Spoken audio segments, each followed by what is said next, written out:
Bonsoir à toutes et à tous, bienvenue dans cette édition de 24 heures Sénat. Voici les titres. Combien coûtera la résiliation du contrat Ecomove? C'est la grande question au lendemain de l'annonce de Ségolène Royal. Et les estimations varient entre 800 millions et 2 milliards d'euros, un véritable casse-tête pour le gouvernement. Les travaux du barrage de Sivens sont suspendus, c'est l'annonce du Conseil général du Tarn qui renvoie la décision de poursuivre ou non le chantier au gouvernement, moins d'une semaine après la mort d'un manifestant. Le Sénat persiste et signe sur la réforme territoriale.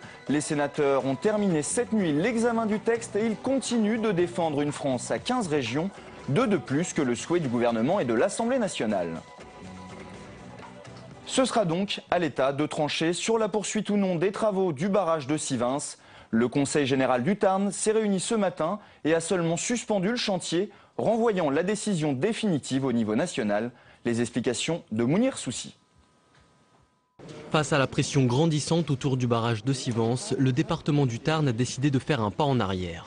Le drame intervenu dans la nuit de samedi à dimanche conduit l'Assemblée départementale à prendre acte de l'impossibilité de poursuivre toute activité liée au déroulement du chantier sur le site de Sivens. Une décision décevante pour les défenseurs du projet qui se sentent dépassés par l'ampleur de la polémique depuis la mort de Rémi Fraisse. On est 80% pour justement le développement de ce barrage. Donc une position comme ça, on est vraiment déçus, quoi. Voilà. Et on n'aurait pas souhaité en faire une affaire nationale. Et c'est au niveau national que le choix sera fait. Les élus n'ont pas définitivement abandonné le projet. La décision est repoussée au 4 novembre, date d'une réunion avec la ministre de l'écologie Ségolène Royal qui devra trancher. En attendant, les écologistes campent sur leur position.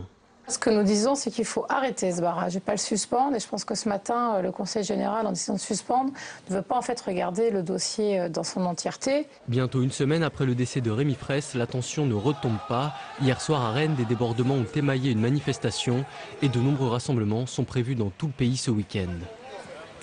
Ce projet-là est lui bel et bien enterré, mais l'écotaxe et le contrat avec la société Ecomove n'ont pas fini d'inquiéter le gouvernement. Une résiliation qui pourrait coûter cher aux contribuables français. Les explications de Paul Bouffard. Le contrat a été signé, même si ça ne marche pas, même si c'était impossible à faire fonctionner, même si les gens ne l'ont pas accepté, ça fait rien, l'État paye. Eh bien non, l'État va pas payer comme ça, l'État va discuter. Et si vous demandez un chiffre, je vais vous dire le moins possible. Pourtant, c'est écrit noir sur blanc dans le contrat signé entre l'État et la société Ecomove. La résiliation de l'engagement avant le 31 octobre 2014 contraint l'État français à verser 830 millions d'euros à la société. Depuis la rupture, c'est la course aux chiffres. Combien va coûter réellement l'abandon du contrat de l'écotaxe? Pour l'heure, si l'État et la société respectent la lettre du contrat, 830 millions devront être versés au titre du remboursement des coûts de mise en place des portiques. S'il y a des accords et contentieux, il pourrait y avoir des dommages et intérêts pour l'une des parties. Coûts supplémentaires à prévoir, l'indemnisation par l'État des sociétés de péage qui ont équipé les poids lourds en boîtier de contrôle. Au total, une dizaine de millions d'euros. En ce qui concerne les 173 portiques installés en France, une nouvelle vie est en train de leur être attribuée, peut-être pour le contrôle de la circulation. Les coûts de démantèlement ne sont pas encore d'actualité. Et pour analyser les conséquences de cette résiliation du contrat Ecomove, j'accueille sur le plateau Thierry Dalfara. Bonsoir. Bonsoir.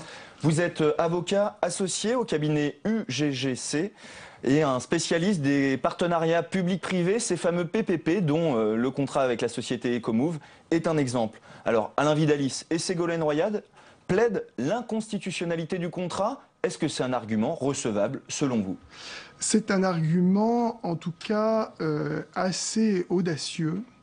Parce que si l'on observe la loi de finances pour 2009 qui a autorisé la passation du contrat et la perception par une entreprise privée de l'écotaxe, on constate que le législateur a encadré assez précisément les missions.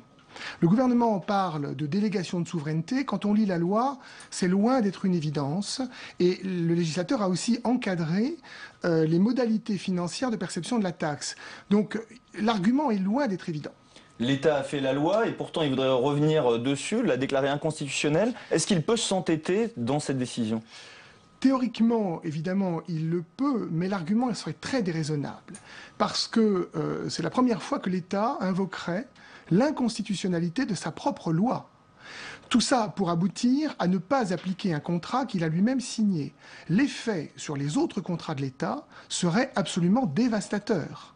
En outre, ce serait la première fois que l'État invoquerait lui-même une question prioritaire de constitutionnalité au contentieux, alors que c'est normalement conçu pour les particuliers. Donc on comprend bien que c'est une question financière. Est-ce que ça serait utile pour l'État d'aller en contentieux face à la société Ecomove? Même pas, parce que c'est pas parce que le contrat serait déclaré nul que de toute façon le groupement Ecomove n'aurait pas droit à une indemnité. Même sans contrat, le groupement pourrait être indemnisé. Simplement, il ne pourrait pas invoquer les clauses du contrat, mais ce ne serait pas un moyen pour l'État d'échapper à tout risque indemnitaire. C'est faux. Alors cette taxe, l'écotaxe, est-ce que c'est pas inconstitutionnel de confier la collecte d'une taxe, d'autant plus par une entreprise qui a majorité étrangère, italienne? Est-ce que c'est pas inconstitutionnel? Je ne pense pas que par principe ça le soit, dès lors que le législateur encadre les choses et ne remet pas son pouvoir de taxer à une société. Et à l'heure de l'Europe, venir dire qu'une société qui serait composée d'opérateurs économiques qui relèvent de l'Union européenne serait inconstitutionnelle ne peut pas tenir en droit. Alors le contrat, il prévoyait 830 millions d'euros de remboursement pour la mise en place du dispositif et des frais de financement. Le gouvernement, on le sent bien, veut diminuer la note, c'est ça l'objectif en fait? C'est l'objectif, je ne suis pas persuadé que la méthode employée soit la bonne. Je pense qu'il vaudrait mieux essayer de négocier une sortie honorable, contractuellement prévue, puisqu'il y a toujours des clauses de conciliation. Il vaudrait mieux concilier et arrêter les effets d'annonce. Il est certain que quand on résilie d'abord, on négocie après, c'est un petit peu plus ennuyeux que si on négocie d'abord. Est-ce que c'est pas la nature même de ces PPP, ces partenariats publics-privés, qui posent problème dans de nombreux contrats? Je ne pense pas qu'il faille rejeter par principe l'instrument des PPP. Simplement, il faut voir que ici, ce n'est pas le PPP qui est en cause, c'est l'écotaxe. C'est le gouvernement qui change d'avis sur l'écotaxe. En soi, le contrat lui-même, il n'est pas critiquable. Le gouvernement change d'avis, change son besoin. N'incriminons pas le contrat alors que le gouvernement change d'avis. Justement, est-ce qu'il y a plus de contentieux sur les partenariats publics-privés, sur ces partenariats qui lient l'État ou les collectivités locales à des sociétés privées? Est-ce qu'il y a plus de contentieux qu'avec les autres types de contrats? Il peut y en avoir parce que ce sont des contrats de très longue durée qui, pour certains domaines, évidemment, ne sont pas très adaptés. Parce que quand on contracte pour 30 ans, évidemment, il faut tenir compte de l'évolution des besoins. Il y a peut-être eu certains abus, certains contrats qui ont été passés dans des domaines où ils n'auraient pas dû l'être. Ce n'est pas pour autant qu'en lui-même, il faille diaboliser le contrat de partenariat. Alors, dans ces contrats, est-ce que c'est toujours finalement le public qui prend les risques, alors que le privé, lui, ramasse à tous les coups? Non, parce que le contrat prévoit systématiquement une répartition des risques. Donc, voilà, il y a une allocation des risques et c'est tout l'objet de la négociation du contrat que de le prévoir. Et le gouvernement, les personnes publiques bénéficient aussi du préfinancement privé. Donc, il y a cet équilibre-là. En l'espèce, le gouvernement change d'avis, évidemment, le contrat devient inopportun. Est-ce que les sociétés privées, face à un État qui est faible actuellement, économiquement, qui cherche des économies, est-ce qu'ils ne sont pas en position de force et donc négocient plus durement ces contrats publics-privés? Non, parce que généralement, les négociations des contrats de partenariat public-privé se font avec beaucoup d'entreprises. Par conséquent, ce ne sont pas des négociations bilatérales. Les négociations sont conduites avec des candidats et la concurrence est féroce. Est-ce qu'il y a un risque avec cette remise en cause du contrat Ecomove que les autres sociétés, les grandes sociétés publiques, les grandes sociétés privées arrêtent de financer des grands projets d'infrastructure en se disant peut-être que l'État va changer d'avis? Oui, parce que si l'État est, pardonnez-moi l'expression, de mauvaise foi et se prévaut de l'inconstitutionnalité de sa propre loi pour échapper à ses obligations contractuelles, franchement, les dommages collatéraux seront très importants pour l'État. Merci Thierry Delphara d'avoir accepté notre invitation. Le prix de l'électricité pour les particuliers augmentera de 2,5% dès demain. C'est la conséquence d'un nouveau mode de calcul. Cette hausse concernera 28 millions de foyers français dont les tarifs d'électricité sont toujours réglementés. Les sénateurs persistent et signent. Ils veulent une France à 15 régions et non à 13 comme le souhaite l'Assemblée nationale et le gouvernement. Les sénateurs ont voté cette nuit une version modifiée de la réforme territoriale. Tous les détails avec Tam Tranui. Pour l'adoption 175, contre son adoption 33, le Sénat a donc adopté. 2h30 du matin, après une séance marathon, les sénateurs adoptent une nouvelle carte des régions. Une carte redessinée par la Haute Assemblée. 15 régions et surtout, l'Alsace reste autonome, les régions Midi-Pyrénées et Languedoc-Roussillon séparées, cela contre l'avis du gouvernement qui attend de l'Assemblée nationale qu'elle rétablisse les 12 régions hexagonales. Certes, la carte qui a été votée n'est pas tout à fait celle que souhaitait le gouvernement, nous verrons ce qu'en fait l'Assemblée nationale, mais en tout cas, depuis mardi, les choses se sont bien passées. Le Sénat a pleinement joué son rôle de chambre des collectivités locales. Les communistes ont voté contre, les socialistes se sont abstenus, la droite alliée aux radicaux de gauche a permis d'adopter le texte. C'est l'article 1er sur la carte des régions qui a concentré les discussions. Tout à fait naturellement, chacun des sénateurs a voulu donner, au travers de son amendement, il y en a eu une cinquantaine, eh bien, sa position sur son territoire. Les sénateurs ont ensuite mis le pied sur l'accélérateur pour examiner le reste du texte. Au passage, ils ont simplifié le droit d'option des départements qui leur permettra de se regrouper plus facilement. La réforme doit maintenant être examinée par l'Assemblée nationale en deuxième lecture. En l'absence probable d'accord avec le texte du Sénat, une commission mixte paritaire, composée de 7 députés et de 7 sénateurs, se réunira fin novembre pour tenter de trouver un compromis. C'est une mise au point que Manuel Valls a tenu à faire aujourd'hui depuis les Pays-Bas. François Hollande a une vocation naturelle à être candidat en 2017. Une déclaration alors que des rumeurs persistantes évoquent des tensions au sein du couple exécutif. Et comme chaque semaine, c'est l'heure du micro-trottoir d'Alex Darmon qui s'est rendu au salon du jeu vidéo pour savoir si ce secteur d'activité doit faire partie de l'industrie culturelle au même titre que les livres ou le cinéma.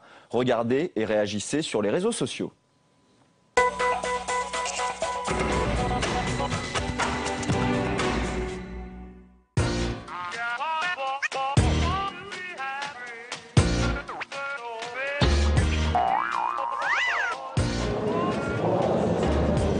Vous êtes là.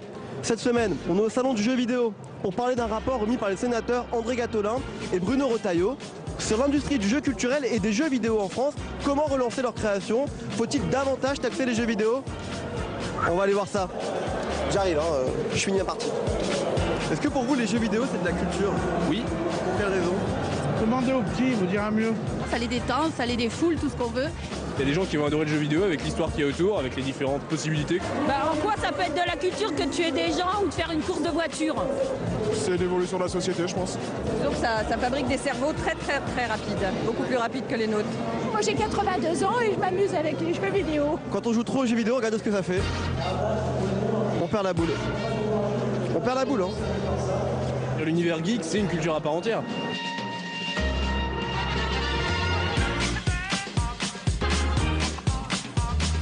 Vous seriez prêt, vous, à payer davantage un jeu vidéo si on les taxe plus pour relancer la création de jeux vidéo en France? Tout dépend du prix. Que cette culture reste abordable. Pourquoi payer plus cher, sachant que se développe sur Internet pas mal de jeux gratuits. On se fait un petit FIFA 2015 tout à l'heure, tous les deux? Oui. Ok, je prends le PSG. Vous pensez que les sénateurs ils jouent aux jeux vidéo? Je pense pas, non. Pas assez. Certainement, mais ça doit les défouler, ça. Moi, les sénateurs, je les vois bien sur Assassin's Creed, parce qu'ils vont pouvoir revisiter le Paris de la Révolution française. Le Sénat est dans le jeu. Les personnes qui jouent, pour moi, ils sont... Je dis pas qu'ils sont bêtes, mais...